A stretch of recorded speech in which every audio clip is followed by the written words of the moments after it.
감사합니다라는 말을 가지고 부모님 앞에 가셔야 되지 않나 그렇게 생각이 됩니다. 출애굽기 똑같은 출애굽기 20장에서는 십계명을 시내 산에서 주셨고요. 그리고 오늘 신명기 5장에 기록되어 있는 이 십계명은 모세가 모압 평지에서 전해주게 됩니다. 받은 대상이 다르고 39년이 지난 연대가 다르지만 내용은 똑같습니다. 하나님 말씀은 언제나 현재입니다. 그래서 우리가 신앙생활 하면서 부모 공경은 이거는 하나님 앞에서 해도 되고 안 해도 되고가 아니라요, 반드시 현재형으로 지켜야 될 말씀입니다. 그래서 5계명은 권위와 질서에 대한 계명입니다. 하나님께서는 이스라엘 백성들에게 내 부모를 공경하라, 그러면서 자신이 최고의 존재가 아니라 반드시 내가 머리 숙여 예의를 표해야 될, 어려워해야 될 대상이 있다는 것을 가르쳐 줍니다. 이게 부모예요. 교회에서는 교회 목사님, 그 다음에 우리 장로님들, 또 우리 권사님들 다 어른들이죠. 백발은 영화의 면류관이라고 했는데 그런 분들을 만나면 어떻게 해야 됩니까?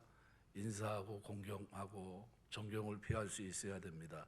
그래서 우리 신앙생활 하면서 부모 공경, 이것이 굉장히 중요한데 이스라엘 백성들에게 하나님의 축복은 영구적으로 이어지기를 하나님 원하셨습니다.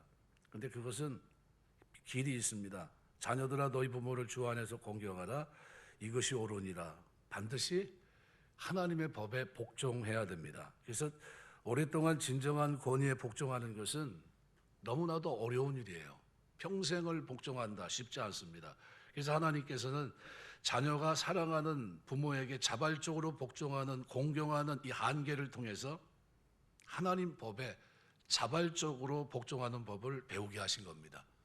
그래서 부모 공경을 하지 않는 사람이 하나님 경외하는 거 가짜입니다. 있을 수가 없어요. 왜냐하면 마음을 다하고 성품을 다하여 힘을 다하여 주 너희 하나님을 사랑하라, 마음이 결여되어 있는 공경은 가짜입니다. 있을 수도 없고요. 그래서 부모 공경을 온전히 실행하게 될 때 하나님 경외하는 것도 가능한 일입니다. 부모 공경을 통해 고개를 숙일 줄 아는 사람이 하나님도 섬기게 되어 있습니다. 그래서 바울은 서로 복종하는 것을 성령 충만 받는 것과 연결시킵니다. 에베소 5장에 보면 술 취하지 말라 이는 방탕한 것이 오직 성령의 충만함을 받으라 얘기하고 난 후에 그리고 피차 그리스도를 경외함으로 복종하라 그랬어요. 복종. 그러니까 우리가 풍성한 생활을 하려면 먼저 우리의 영이 성령 충만해야 되고요, 바뀌어야 되고요. 따라서 우리의 복종은 기질이 변해야 된다는 겁니다. 기질. 내가 예수 믿으면 이제는 풍성한 삶을 누리기 위해서라도 우리의 기질이 바뀌어야 돼요. 그래서 신약에서는 하나님께서 우리에게 가나안 땅 대신에 성령을 주셨습니다. 성령을 주셨기 때문에 오늘 우리가 하나님 앞에 풍성한 삶을 누리기 위해서는 서로 복종하고 배우는 이 겸손을 통해서만 얻을 수 있는 겁니다. 그러면 어느 누구에게든지 복종하지 않는 사람은 아무리 뛰어나도 아무것도 얻을 수 없어요. 이건 온전한 신앙이 될 수가 없습니다. 여러분이 신앙생활하면서 부모에게 공경하고 복종할 수 있는, 그죠? 성령 충만한 모습 있게 되시길 주의 이름으로 축원합니다. 그래서 내 부모를 공경하라 말씀하신 이유는 하나님의 질서의 하나님이시기 때문에 그렇습니다. 반드시 하나님은 부모를 공경하라고 얘기합니다. 로마서 13장 7절 보면 모든 자에게 줄 것을 주되 공세를 바칠 자에게 공세를, 그죠? 관세죠. 그다음 두려워할 자를 두려워하고 존경할 자를 존경하라 그랬습니다. 그래서 성품의 기도를 위한 표준 교과서 이 10계명은 1계명서부터 4계명까지는 우리가 하나님의 성품을 어떻게 닮아갈 수 있는지를 4개의 계명을 통해 교훈해 주고 있고, 5계명에서부터 10계명까지는 하나님의 사랑의 성품을 소유한 자라면 어떻게 이웃 사랑을 실천하며 살아야 하는지를 구체적으로 교훈해 줍니다. 특별히 5계명은 돌비 가운데 앞에 써 있다고 그럽니다. 공경하라, 카바드라는 말은 무겁다, 영화롭게 한다는 뜻이에요. 부모를 공경한다는 것은 부모를 영화롭게 한다는 겁니다. 그래서 하나님을 공경하는 것처럼 부모를 공경하라고 얘기합니다. 그러니까 우리는 이것은 말씀이에요. 마음 중심으로부터 공경해야 됩니다. 그래서 사도신경은 위를 향한 사귐의 기도라고 한다면 십계명은 안을 향한 성품의 기도고 주기도문은 밖을 향한 사역의 기도입니다. 네, 그런 관점에서 우리가 이해하시면 좋겠다 생각이 됩니다. 그래서 10계명, 1계명, 4계명까지는 하나님과의 관계, 5계명에서 10계명은 인간관계를 말씀합니다. 세상이 많이 변했어요. 우리가 사는 시대가 포스트 모더니즘 시대입니다. 모든 권위를 부정하는 시대에 살고 있습니다. 그래서 많이 변했는데 뭐도 변했냐면요, 도덕법칙도 변했어요. 동성애도 이제는 인정하려고 하고요. 전 세계적으로 이거 어떻게 해요? 고개를 끄덕끄덕거리고 있습니다. 기독교 윤리가 무너져 있는 상태죠. 그런데도 이 험한 세상 속에 있는 나그네 길을 걷는 오늘 우리에게 가나안이 타락해 있다 할지라도 우리는 어떻게 살아야 됩니까? 변할 수 없는 법칙을 가지고 있는데 그것이 부모 공경입니다. 너는 너의 하나님 여호와의 명한대로 내 부모를 공경하라. 이것이 여러분 마음속에 새겨져 있게 되시기를 주의 이름으로 축원합니다. 신명기 21장 18절 19절 말씀에 이렇게 기록을 합니다. 사람에게 완악하고 패역한 아들이 있어 그의 아버지 말이나 그의 어머니 말을 순종치 아니하고 부모가 징계하여도 순종하지 아니하거든. 그의 부모가 그를 끌고 성문에 이르러 그 성읍 장로들에게 나아가서 그 성읍 장로들에게 말하기를 우리의 이 자식은 완악하고 패역하여 우리 말을 듣지 아니하고 방탕하며 술에 잠긴 자라 하면 그 성읍의 모든 사람들이 그를 돌로 쳐 죽일지니 이같이 내가 너희 중에 악을 제하라. 그리하면 온 이스라엘이 듣고 두려워하리라. 이 구약에서 아주 강하게 강조했습니다. 부모 공경은 필연적인 겁니다. 나를 낳아주신 부모입니다. 말세를 사는 성도들이 유심하셔야 됩니다. 왜냐하면 지금 우리가 권위를 부정하는 포스트 모더니즘 시대를 살고 있어요. 그러니까 성경이 예고하고 있는 디모데후서 3장 말씀을 보면 1절부터 5절에 너는 이것을 알라. 말세에 고통하는 때가 이르니 사람들이 자기를 사랑하며 돈을 사랑하며 자랑하며 교만하며 비방하며 부모를 거역하며 감사치 아니하며 거룩하지 아니하며 무정하며 원통함을 풀지 아니하며 모함하며 절제하지 못하며 사나우며 선한 것을 좋아하지 아니하며 배신하며 조급하며 자만하며 쾌락사랑하기를 하나님 사랑하는 것보다 더하며 경건의 모양은 있으나 경건의 능력은 부인하니 이 같은 자들에게서 내가 돌아서라. 그러면 부모 공경, 부모에 대해서 다른 태도, 거역의 태도를 가지고 있는 건 뭐죠? 경건의 모양은 있지만 경건의 능력을 부인한 태도입니다. 부모 공경은요 반드시 해야 되는 겁니다. 오늘 5계명 내 부모를 공경하라 라는 말씀에 대해 묵상하려고 합니다. 이 히브리 말로 이 말은 무겁다는 뜻이에요. 이 무겁다는 동사에서 파생된 명사가 우리 몸의 간장이란 뜻입니다. 우리 몸에서 가장 무겁죠. 체중의 약 50분의 1, 약 3파운드가량 됩니다. 우리 몸에 간이 중요한 역할을 하듯이 부모님은 중요하기 때문에 귀중하게 여기셔야 됩니다. 이 공경하라는 헬라어로 단어는 후하게 갚으란 뜻이에요. 우리 부모의 은혜를 우리가 후하게 갚아야 해요. 이것이 공경입니다. 그래서 라틴어 호노스라는 단어는 영어에서 왔는데요. 이 말은 높이 평가하다, 또 존경하다, 또는 최고로 치다 이런 뜻이 있습니다. 부모 공경을 그럼 어떻게 해야 됩니까? 첫 번째로 부모를 귀중하게 생각하셔야 돼요. 여러분이 부모님을 자랑하게 되시길 주의 이름으로 축원합니다. 미국의 초대 대통령 조지 워싱턴이 취임식 날 자기 어머니를 가장 귀한 자리에 올립니다. 오늘 내가 이 자리에 서게 된 것은 어머니의 교육과 기도 때문에 이렇게 서게 됐습니다 하면서 어머니를 높여요. 그래서 어머니를 귀중하게 생각하는 모습이죠. 이것이 공경입니다. 여러분이 성공하면 그 자리에 반드시 누굴 세우셔야 됩니까? 여러분 부모님을 세우셔야 돼요. 어머님이 나에게, 부모님, 우리 아버지가 나에게 교훈하지 않았다면 오늘의 나는 이 자리에 서지 못했을 겁니다. 누가복음 2장 51절에 보면 예수께서 한 가지로 내려가서 나사렛 이스로 순종하여 받드시더라. 그 어머니는 모든 일을 마음에 두었다. 예수님의 모습, 어릴 적에 그 신앙생활하는 모습이에요. 순종하여 받드시더라. 공경입니다. 순종하고 받드시는 모습. 이것이 그리스도인의 모습이에요. 에베소 6장 1절 자녀들아 너희 부모를 주 안에서 순종하라. 이것이 옳으니라. 왜 주 안에서라고 했냐면요. 어떤 부모님은 아직 하나님을 알지 못해서 그릇된 길에 있습니다. 제사 모셔야 되니까 교회 못 가게 합니다. 이런 말에는 순종할 수 없다는 얘기입니다. 사울왕이 아들 요나단에게 다윗을 죽이라고 명령을 합니다. 그죠? 권자에 대한 욕심 때문에, 결국은 명예욕 때문에, 그죠?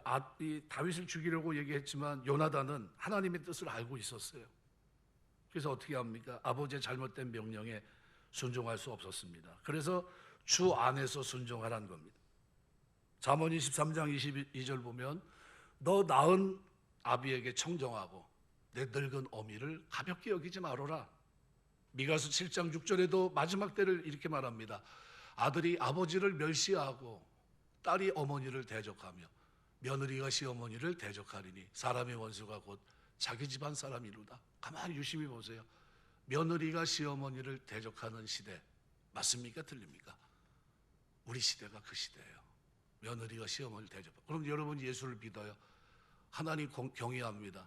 여러분이 있는 경건이 진짜 경건이면 어떻게 해야 돼요? 며느리가 시어머니를 공경해야 됩니다. 대적하면 안 되는 거예요. 그건 가짜입니다. 그 신앙은 올바른 신앙이 아니에요. 욥기서 12장 12절 보면 늙은 자에게는 지혜가 있고 장수하는 자에게는 명철이 있느니라. 그리고 13절에는 계속 이어서 이렇게 말합니다. 지혜와 명철은 하나님이 주신 것이니라. 하나님이 주신 것이다. 어떤 문제를 놓고 얘기하다가 의견이 다르고 다른 주장을 막 할 때가 있습니다. 싸울 때도 있고 그건 자기들끼리 있을 때예요. 그럼 다른 화제로 돌리기도 합니다. 그런데 유대인들은 그런 경우 장로들의 유전이다, 이것은 전승이다 하면 더 이상 얘기를 하지 않습니다. 무슨 말이냐면 장로의 유전 전승이라고 하는 것은 곧 결론입니다. 과거부터 조상들이 살아온 삶, 노인들의 지혜와 명철, 그걸로 생각을 합니다. 그래서 유대인들은 무슨 문제가 있으면 노인에게 물어요. 그리고 노인들이 어떤 얘기를 하면 수긍합니다. 알겠습니다 하고 돌이켜요. 신명기 32장 7절 보면 내 옛날을 기억하라, 역대 연대를 생각하라. 내 아버지에 물으라, 그가 내게 설명할 것이요 내 어른들에게 물으라, 그들이 내게 말하리로다. 그래서 어른들이 얘기할 때 귀담아 들으셔야 됩니다. 이것이 공경하는 거예요. 네, 이것이. 그러니까 여러분들이 어떤 사업을 하는데 뭘 하려고 그래요. 뭐 가게자리를 알아본다든가 어떤 뭘 하는데 그럼 부모님께 물어보라는 겁니다. 아버님, 내가 이거 좀 하려고 하는데 어떻게 생각하십니까? 어머님 모시고 와서 어머님 이거 좀 어떻겠습니까? 이 자리는 어떻겠습니까? 좀 보라는 거예요. 그리고 물으라는 겁니다. 기도도 부탁하고요. 이것이 올바르다는 겁니다. 솔로몬이 이제 왕이 됐는데, 그죠? 그 자기의 모든 것들을 자식에게 물려줄 만한 권자야 물려줬겠지만요. 살아간 삶이 만만치 않게 그릇된 길을 걸어갔습니다. 근데 르호보암이 왕에 오릅니다. 노인 신하가 물어봐요. 노인 신하들에게 내가 아버지를 이어서 왕이 됐는데 내가 어떤 왕이 됐으면 좋겠냐 이렇게 물어봅니다. 그랬더니 노인들이 이렇게 대답해요. 왕이 백성의 종이 돼서 잘 돌봐줬으면 좋겠습니다. 그랬어요. 그래, 알았습니다. 그다음에 젊은이들을 부릅니다. 그리고 물어봐요. 내가 어떤 왕이 됐으면 좋겠냐 그랬더니 왕이 백성의 종이 된다는 것은 말도 안 되는 소리입니다. 백성을 엄히 다스리셔야 됩니다. 왕의 새끼손가락이 부친의 허리보다 굵습니다. 내 부친은 채찍으로 다스렸지만 나는 전갈로 다스리라. 입장이 완전히 바뀌었어요. 왕은 젊은이들의 이야기를 듣고 따라가다가 열왕기상 12장 1절부터 11절에 보시면요, 나라가 나뉘고 맙니다. 우리 이 시대가 젊은이 중심의 사회입니다. 자기 마음대로 결정하고 진행하다가 실패하는 일도 있고요. 그런데 그때마다 어른들의 지혜와 명철을 구할 때는 그것은 받아들이겠다는 생각을 가지고 구하셔야 돼요. 어른들의 이야기를 듣지 않는 것은 교만입니다. 어른들의 이야기를 듣지 않는 이것은 부모를 귀중하게 생각하지 않기 때문입니다. 홍수 후에 노아가 땅을 일구어 포도나무를 심고 열매를 거두고 너무 많이 먹고 취합니다. 그런데 자신도 모르고 벌거벗고 누웠어요. 잠이 들었습니다. 이때 아들 중에 함은 아버지의 부끄러움을 널리 광고하고 조롱합니다. 우리 아버지가 술 취해서 저게 뭐냐 하면서 돌아다닙니다. 야벳과 셈은 뒷걸음질 치고 돌아가서 아버지의 수치를 가려줘요. 사랑은 허다한 죄를 덮는 겁니다. 여러분, 부모님이 그런 부끄러움이 있으면 어떻게 해요? 가려주셔야 됩니다. 근데 아버지를 공경하기 때문이죠. 이 일로 인해서 함과 그 자손들은 공경하는 법을 배울 수밖에 없는 노예가 됩니다. 그래서 창세기 9장에 보면 20절부터 29절에 이렇게 말합니다. 24절부터 볼까요? 노아가 술이 깨어 그의 작은 아들이 자기에게 행한 일을 알고 그에게 이르되 가나안은 저주를 받아 그의 형제의 종들의 종이 되기를 원하노라 하고 또 이르되 셈의 하나님 여호와를 찬송하리로다. 가나안은 셈의 종이 되고 하나님이 야벳을 창대하게 하사 셈의 장막에 거하게 하시고 가나안은 그의 종이 되게 하시기를 원하노라 하였더라. 홍수에 노아가 350년을 살았고 그의 나이가 950세가 되어 죽었더라 그랬습니다. 결국 뭐 때문이죠? 공경의 태도가 없었어요. 여러분 부모를 공경할 때 마음을 다하여 공경하시길 주의 이름으로 축원합니다. 마음으로 다하는지 안 하는지 자기가 알고요. 옆에서 보면 압니다. 가식인지 진짜인지 가짜인지 알아요. 여러분 예수 믿으면 여러분을 보고 있는 사람들이 있다는 것을 기억하세요. 저 사람 예수 믿는 사람인데 부모에 대한 태도가 형편없어. 자기에게 복이 되지 않을 뿐만 아니라요. 전도 안 됩니다. 예수 믿으면 저렇게 사는구나 이렇게 됩니다. 여러분이 어떻게 사셔야 됩니까? 여러분을 알고 있는 이방인들, 그들을 여러분이 설득하려면 어떻게 해야 돼요? 여러분의 삶이 공경하는 삶이 돼야 돼요. 마음을 다해 부모를 공경하는 삶. 여러분이 늘 기도하시면서 이거 놓고 먼저 기도하세요. 내가 뭐 자격증 이거보다 더 중요한 게 뭐냐면요. 하나님 내가 마음을 다해 부모를 공경할 수 있도록 이 마음을 붙들어 주옵소서. 요동치지 않게 하시고 그 늙은 자들에게 있는 이 지혜와 명철을 내가 구하고 그 길을 쫓아갈 수 있도록 은혜를 달라고 기도하셔야 됩니다. 전에 제가 예화를 드린 적이 있는데 탈무드에 나오는 내용입니다. 아버지가 살찐 고기를 잡수도록 해도 지옥 가는 아들이 있고 아버지를 방앗간에서 일하게 해도 천국 가는 아들이 있다고 그랬습니다. 이상합니다. 왜 그러죠? 아버지가 아들에게 이런 얘기를 합니다. 야, 어떻게 이렇게 맛있는 고기를 구했냐? 참 맛있구나. 참 오늘 참 내가 아들 때문에 좀 굉장히 기분이 좋다 이러고 있는데 노인이 되면 말이 많아집니다. 그런데 아버지 잠자코 그냥 드세요. 왜 이렇게 말이 많으세요?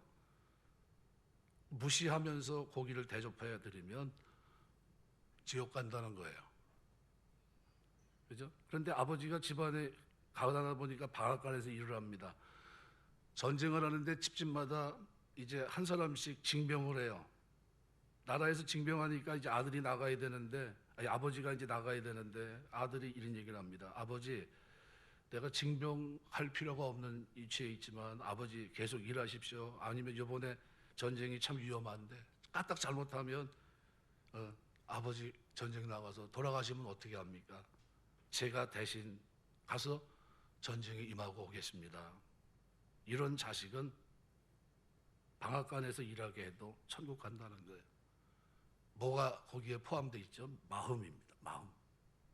그래서 창세기 9장 20절에서부터 29절에 기록되어 있는 이 장면, 자녀들은 어떤 경우에도 부모의 권위를 무시하지 말아야 돼요. 이 시대는 포스트 모더니즘 시대입니다. 선생님들의 권위가 얼만큼 추락됐는지 보시죠. 제자들이 선생님을 두들겨 패고 구타하고 병원에 입원시키고, 그런데 그 부모가 찾아가서 미안하다는 소리 안 하고 이거 뭐라고 얘기하냐면 보험 처리 비슷하게 법대로 하시죠. 이렇게 법대로. 이런 세상에 지금 살고 있습니다.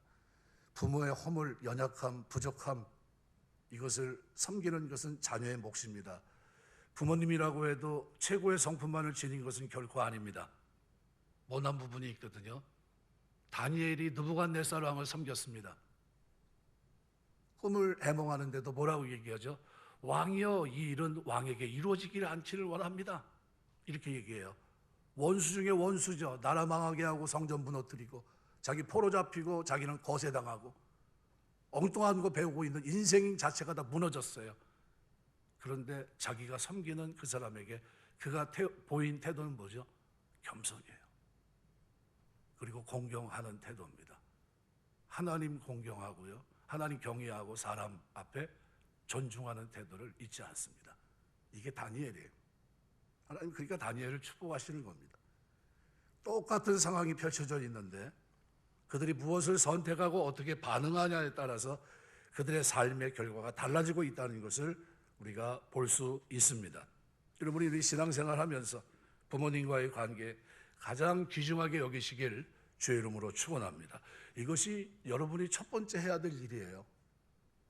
새벽 기도를 하고 그거 안 해도 돼요.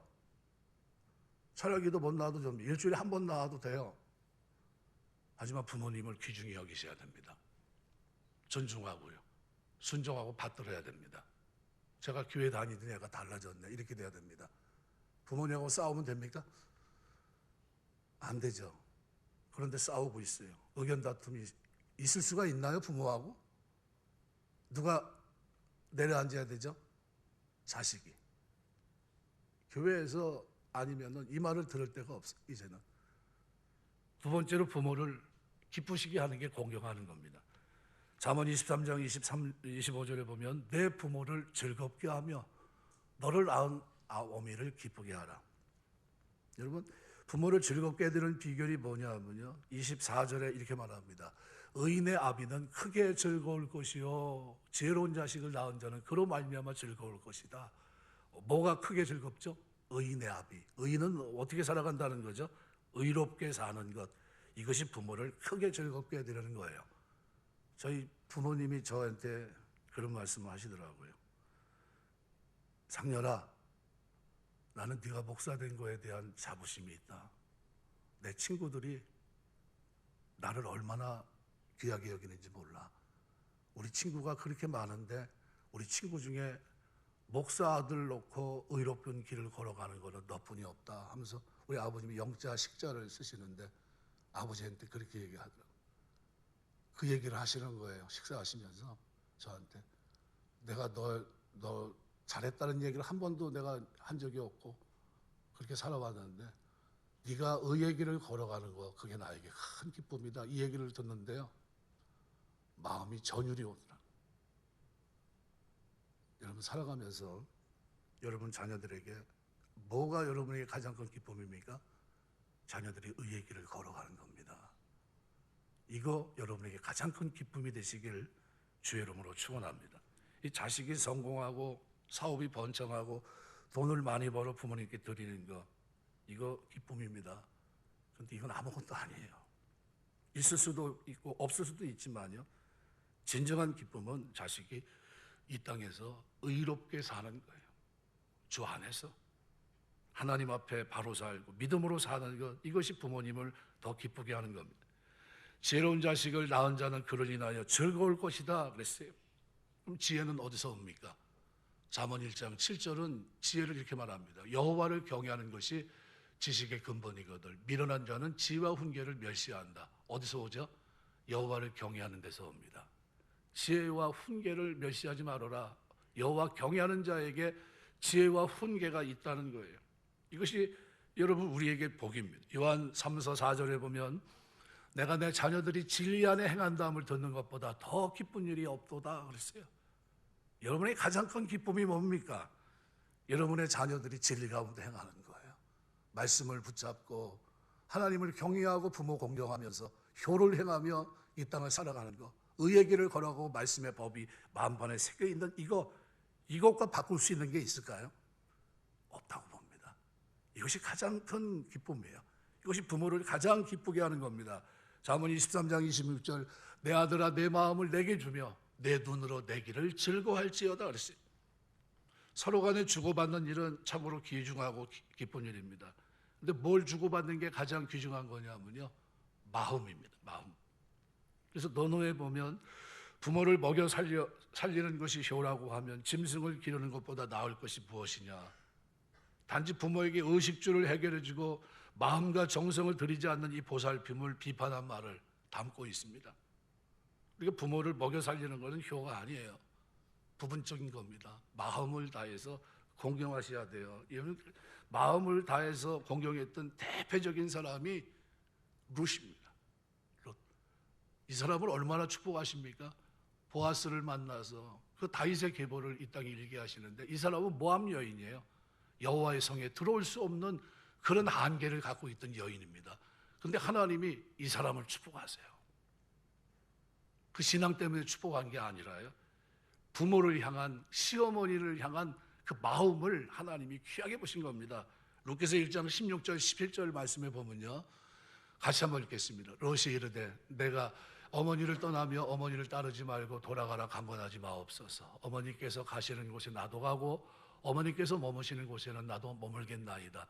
어머니의 백성이 나의 백성이 되고 어머니의 하나님이 나의 하나님이 되시리니 어머니께서 죽으시는 곳에서 나도 죽어 거기 붙일 것이라. 만일 내가 죽는 일 외에 어머니를 떠나면 어머니께서 내게 벌을 내리시고 더 내리시기를 원하나이다 하는지라.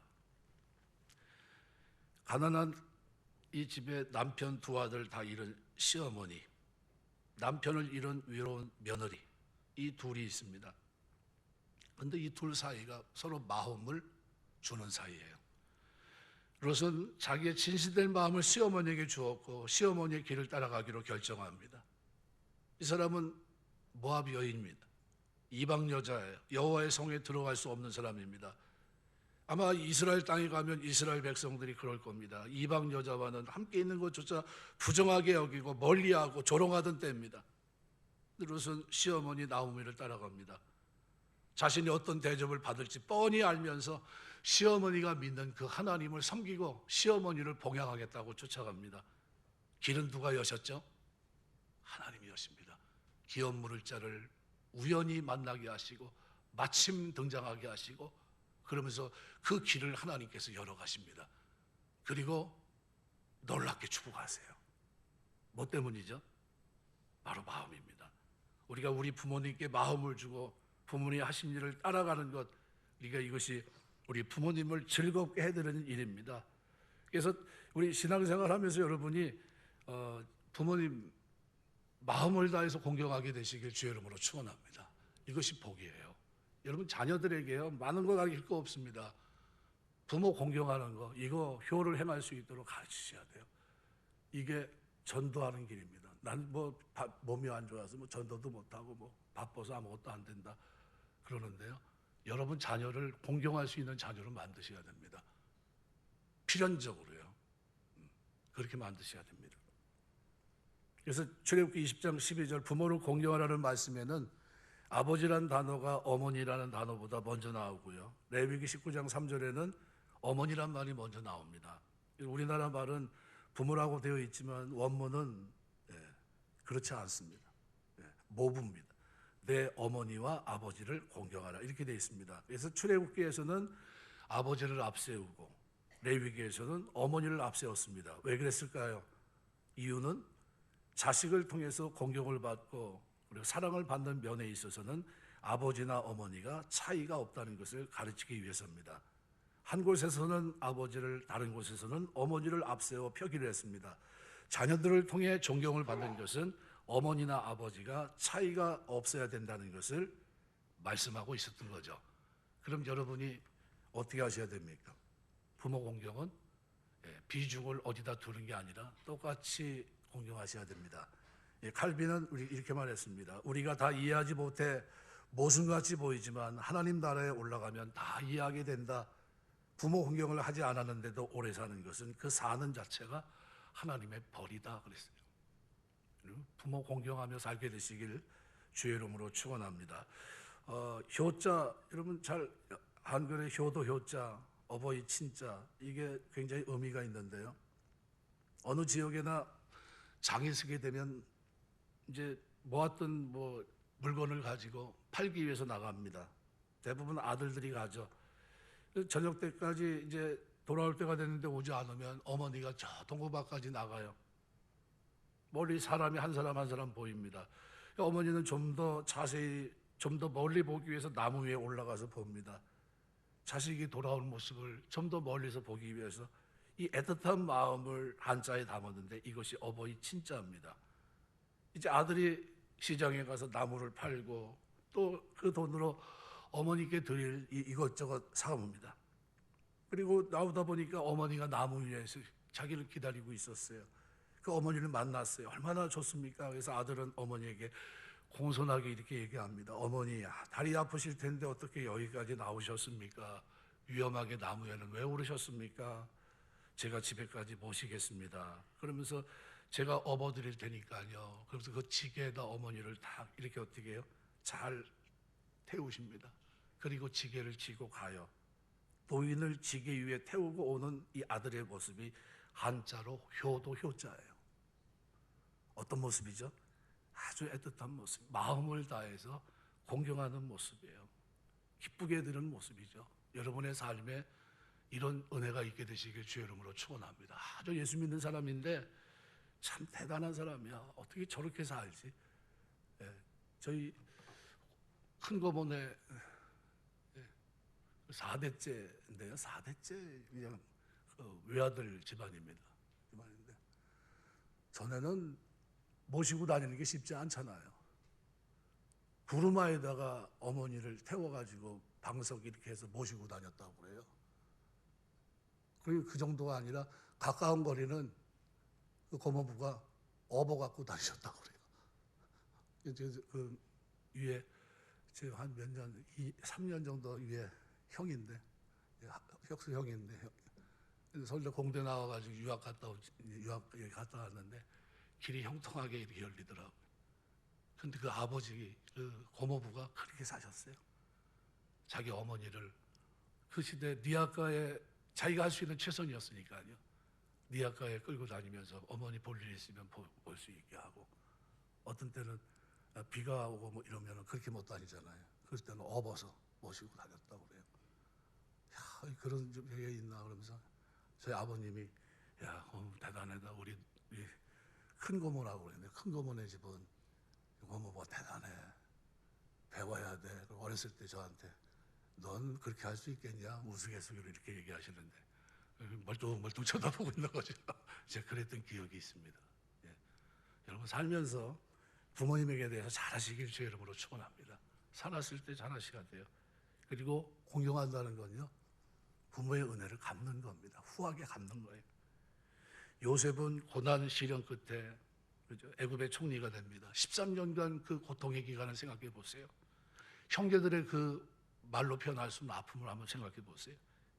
그런데 그가 총리가 되고 이런저런으로 이제 그 지역에 큰 기근이 임할 것을 알게 되고 그리고 준비가 되어 있는 상태에서 이제는 어떻게 해요? 하나님이 우리 모두를 살리기 위해서 나를 먼저 앞서 보냈다. 이 믿음을 가지고 볕단의 꿈, 별들의 꿈이 이루어질 것을 기억하면서 그는 살아갔는데 어느 날 부모를 모셔올 수 있는 기회가 드디어 열렸습니다. 어떻게 했습니까? 부모를 모시기 위해 수레를 보냈고요. 극진히 환영했습니다. 왕 앞에 섰습니다. 왕 앞에 세워서요. 왕과 아련할 수 있게 했고요. 그리고 곁에서 부모의 은혜를 돌아가시는 날까지 보답하는 마음으로 봉양했습니다. 이게 누구죠? 이게 요셉이에요. 우리 신앙생활 하면서 부모에 대해서 늘 감사하는 마음, 은혜를 갚아야 되는 그런 마음을 가지고 살 수 있는 여러분 되시길 주의 이름으로 축원합니다. 부모님께 좀 부족한 것이 있어도 사랑의 눈으로 보고 공경하셔야 돼요. 사랑은 모든 허물을 가리우는 겁니다. 사무엘상 22장 1절부터 4절에 보면 다윗이 가지고 있던 효를 기록하고 있습니다. 다윗이 그것을 떠나 아둘람 굴로 도망하며 그의 형제와 아버지의 온 집이 듣고 그리로 내려가서 그에게 이르렀고 환난당한 모든 자와 빚진 모든 자와 마음이 원통한 자가 다 그에게로 모였고 그는 그들의 우두머리가 되었는데 그와 함께한 자가 400명 가량이었더라.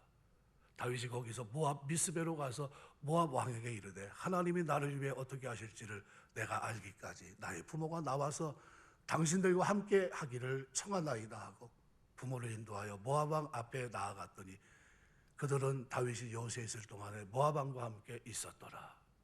어떻게 하죠? 자기는 도망 다니면서 어떤 일이 벌어질 줄 몰라요. 나 때문에 부모님이 위급한 상황을 당하면 어떻게 하나. 그것 때문에 어떻게 해요? 맡겨두는 겁니다. 안전하게 맡기고 자기는 어떻게 해요? 도망자의 생활을 합니다. 이것이 다윗의 모습이에요. 우리가 은혜를 갚는 거는요. 편하게 보시는 거라고 생각이 됩니다. 오래 살게 하시는 거죠. 생명의 원천은 하나님께 있는데 어떻게 우리가 오래 살게 할 수 있겠습니까? 백발은 영화의 멸류관인데 그것은 의로운 길에서 얻어지는 겁니다. 부모님의 신앙을 위해서 도와드려야 돼요. 어떤 사람이 장수합니까? 여호와를 경외하는 자는 장수하느니라. 이거를 똑같이 얘기하면 부모를 공경하는 자는 장수하느니라. 이렇게 되는 거예요. 부모 공경이 없이 여호와 경외하는 것은 가짜입니다. 그럴 수가 없어요. 우리가 신앙생활하면서 경외한다, 공경한다, 이 의미를 생각하셔야 됩니다. 우리나라 사람들은 부모님 돌아가시면 상복을 입어요. 왜 그렇습니까? 부모님 죽음이 자식된 내게 책임이 있다는 뜻으로 상복을 입었고요. 조선시대 같은 데는 3년상 했잖아요. 그때는 관직에 있어도 그걸 다 허락해 줬습니다. 가서 3년상을 하고, 그리고 어떻게 해요? 그리고 섬기고, 그리고 올라갑니다. 내가 잘못 모셔서 돌아갔다는 애통하는 자세, 이것이 한군인이 갖고 있는 효정신입니다. 부모가 오래 사시도록 노력하는 그 마음을 하나님이 기억하실 겁니다. 우리가 부모에게 하는 모습을 보고 나의 자녀들은 나에게 똑같이 행할 겁니다. 그죠? 자녀는요, 말로써 되지 않고요, 시청각 교육으로 됩니다. 여러분이 걸어간 길을 자녀들이 똑같이 걸어가요. 내가 효도하면 내 자녀도 나에게 효도합니다. 내가 공경하면 내 자녀도 공경하고요. 그걸 보이셔야 됩니다. 나는 태도가 안 좋은데 내 자녀가 나에게 태도가 좋을 거다 생각하는 건요, 착각입니다. 플래시보 효과예요. 뭔가 이거 괜찮을 거야. 자기 혼자 착각 속에 있는 겁니다. 그러지 않아요. 심은 대로 거두게 돼 있습니다. 그래서 디모데후서 5장 1절 2절은 늙은이들을 꾸짖지 말고 권하되 아버지에게 하듯 하며, 젊은이에게는 형제에게 하듯 하고, 늙은 여자에게는 어머니에게 하듯 하며, 젊은 여자에게는 온전히 깨끗함으로 자매에게 하듯 하라. 어떻습니까? 존중하는 모습이 있잖아요. 이 존중. 우리가 예수 그리스도를 구주로 영접하고 하나님 나의 아버지로 모시고 하나님을 공경하며 살고 있습니다. 계명을 지키고 명령대로 살아야 됩니다. 나의 육신의 부모뿐만 아니라 노인에게 순종하고 그에게 효도하는 삶을 살아야 됩니다. 하나님의 영광을 위해서입니다. 그러한 자들에게 하나님은 이 땅에서 잘되고 장수하게 하십니다. 그래서 에베소 6장 1절은 자녀들아 너희 부모를 주 안에서 순종하라, 이것이 옳으니라. 휘타쿠오라는 순종하라는 말은 언어적으로는 세 가지 뜻이 있어요. 프리보그 헬라어 사전에 보면 듣는 것, 복종하는 것, 의무를 수행하는 것, 이것이 순종이라고 말합니다. 성도들이 부모님에게 해야 할 것은 부모님의 말씀을 듣고 복종하고 부모님에 대한 마땅한 의무를 수행하는 것, 이것이 순종입니다. 이 가운데 하나라도 지키지 않는다면 참된 의미에서 부모 공경이라고 할 수 없습니다. 부모 공경이 10계명에서 부부의 관계를 규정하는 7계명보다 앞에 있다는 것을 기억하세요. 하나님 경외하는 것과 돌비가 같이 하고 있다는 것을 기억하셔야 됩니다. 부모 공경에 열심을 내는 성도가 복된 성도입니다. 그래서 디모데후서 5장 4절 말씀에 보면 이렇게 말합니다. 만일 어떤 과부에게 자녀나 손자들이 있거든 그들로 먼저 자기 집에서 효를 행하여 부모에게 보답하기를 배우게 하라. 이것이 하나님 앞에 받으실 만한 것이니라. 저 디모데후서 5장 4절 말씀을 여러분이 기억하셨으면 좋겠어요. 여러분 자녀들에게 신앙교육 하셔야 됩니다. 뭐를 해야죠? 부모에게 보답하기를 배우게 하셔야 돼요. 이거 하나만 안 됩니다. 월급 받으면 너 먹고 살면 되니까 네가 다 해라, 이게 아니라요. 뭐부터 해야 됩니까? 하나님 은혜 감사해서 드려야 되고요. 그 다음에 어떻게 해요? 부모님 은혜입니다. 부모님에게 뭘 할 수 있게 하셔야 돼요. 보답해야 됩니다. 내가 오늘 이 자리에 있기까지는 부모님의 수고였고 기도였고 정성이었기 때문에 오늘 여기까지 왔습니다. 감사합니다. 그래야 돼요. 그럼 여러분이 수준에 따라 다르겠지만 그때 부모님에게 내가 해야 되겠구나 하면서 어떤 사람은 양복을 사줄 수도 있을 거고요. 어머니 모시고 가서 귀한 거 대접할 수도 있을 거고요. 이런 일들을 하셔야 되는 겁니다. 보답하는 걸 배워야 돼요. 이거를 누가요? 자녀들이 배워야 됩니다. 그리고 이것을 본 자녀들이 또 그 길을 걷게 되어 있습니다. 말씀을 맺겠습니다. 약속 있는 첫 계명입니다. 다른 계명은 하라 하지 말라 그랬는데, 그런데 놀랍게도 5계명은 하라 그랬어요. 내 부모를 공경하라. 요한일서 4장 20절 보는 바 형제를 그 형제를 사랑치 않은 자가 보지 못하는 바 하나님을 어떻게 해요? 누구든지 하나님을 사랑하느라고 형제를 미워하면 이는 거짓말하는 자니 보는 바 그 형제를 사랑치 아니하는 보지 못하는 바 하나님을 사랑할 수 없느니라. 우리 어버이 주일입니다. 흰머리를 가지고 계신 분들에게는 고개가 그냥 숙여져야 되고요. 하나님이 지어 명철을 주셔서 그분에게 나오는 신앙 안에서의 한마디 한마디는요, 마음에 뼛속 깊이 새기셔야 됩니다. 이것이 나에게 힘이고, 이것이 능력이고, 이것이 나에게 축복이기 때문입니다. 여러분의 어버이 주일, 반복되는 1년에 한 번씩 돌아오는 어버이 주일을 제가 왜 이렇게 중요시 여기냐 하면, 이유는 그것이 여러분이 이 땅에서 잘되고 장수하며 복을 받는 유일한 통로이기 때문에 그렇습니다. 이것을 하지 않고 하나님 앞에 쓴다는 말은 거짓말이에요. 있을 수 없습니다. 우리 시대는 포스트 모더니즘 시대입니다. 권위를 무너뜨리는 시대예요. 그럴수록 어떻게 해야 됩니까? 다른 집은 어떻게 하든지, 예수 안 믿는 사람은 자기 부모에게 어떻게 하든지, 어른들에게 어떻게 하든지, 나는 어른에 대한 태도가 어때야 됩니까? 공경하는 태도, 마음을 다해 순종하는 태도를 가지고 사셔야 됩니다.